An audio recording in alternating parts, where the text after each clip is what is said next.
সুপ্রিয় উপস্থিতি,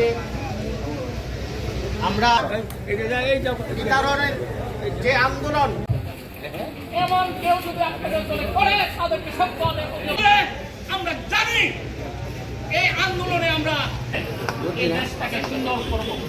কিন্তু আসসালামু আলাইকুম,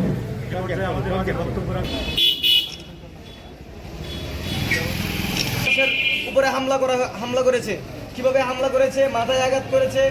আমাদের এনসিপির কেন্দ্রীয় সংগঠক প্রীতম সোহাগ ভাই, জেলা জাতীয় ছাত্র শক্তির আহ্বায়ক আব্দুল কাজ করে যাচ্ছি।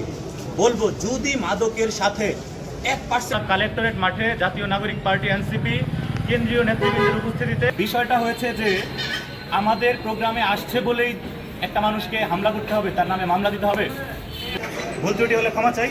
আর ওনাদের আহ্বায়ক সাহেবের সাথে আমার কথা হয়েছে, যারা বিএনপির সভাপতির সাথে। হ্যাঁ, আসলে ভালো মানুষ ছিল, কিন্তু দেশ বিক্রি করে নাই। ইরাকের সাদ্দাম হোসেন, সেও স্বৈর শাসক ছিল, দেশ বিক্রি করে নাই। পৃথিবীর ইতিহাসে শেখ হাসিনাই। আপনাদের নিশ্চয় মনে আছে কিছুদিন আগে বাংলাদেশের যাকে বলা হতো একটি সুষ্ঠু জন্য চেষ্টা করে